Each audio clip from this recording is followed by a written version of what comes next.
தளபதி அவர்கள் தேர்ந்தெடுத்து உங்கள் கைகளிலே ஒப்படைத்திருக்கக்கூடிய வேட்பாளர் காரப்பாக்கம் கணபதி அவர்களுக்கு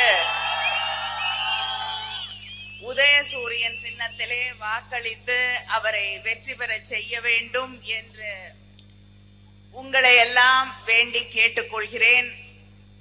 நாங்கள் உதயசூரியன் சின்னத்திலே வாக்களிக்க வேண்டும் என்று உங்களை கேட்கும் பொழுது உரிமையோடு வந்து உதயசூரியன் சின்னத்திலே வாக்களிக்க வேண்டும் என்று கேட்கிறோம். மக்களுக்கு தந்திருக்கக்கூடிய வாக்குறுதிகளை எல்லாம் முதலமைச்சர் அவர்கள் நிறைவேற்றி தந்திருக்கிறார்கள் என்ற அந்த உரிமையோடு வந்து உங்களிடம் வாக்கு கேட்கிறோம். ஆனால் நமக்கு எதிரணியிலே இருக்கக்கூடியவர்கள் யார் என்பதை நீங்கள் அடையாளம் கண்டுகொள்ள வேண்டும்.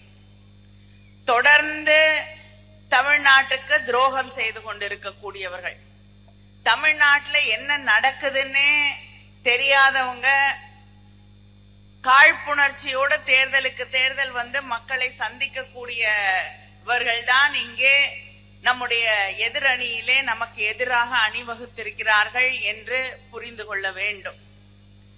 டெல்லியிலிருந்து நம்மை எதிர்க்கிறதுக்காக வராங்க.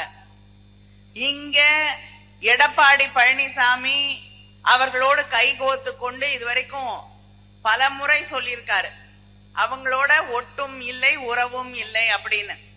ஆனா தேர்தலுக்கு பிறகு இத சொல்லுவாரு, மறுபடியும் தேர்தல் வந்த உடனே அவங்களோட மேடையில கைகோத்து கொண்டு நிற்பார். பயம்.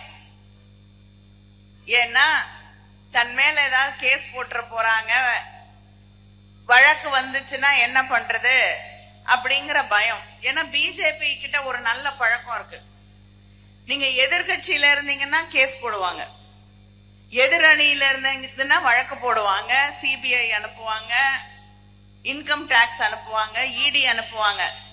அவங்களோட போய் கூட்டணியில வச்சுக்கிட்டீங்கன்னா, இல்லைன்னா அவங்க கட்சியில போய் சேர்ந்தீங்கன்னா, ஒரு பெரிய வாஷிங் மெஷின் வச்சிருக்காங்க, அந்த வாஷிங் மெஷின்ல உங்களை உள்ள போட்டு துவைச்சு சுத்தமாக்கி ஒரு கேஸும் இல்ல போ அப்படின்றாங்க.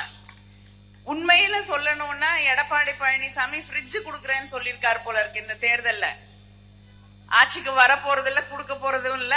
வந்தாலும் அவங்க எந்த தேர்தல் அறிக்கையில கொடுத்த வாக்குறுதியையும் நிறைவேற்றினதில்லை. ஆனா அவங்களுடைய அணியுடைய குறியீடாக அவங்க அந்த வாஷிங் மெஷினை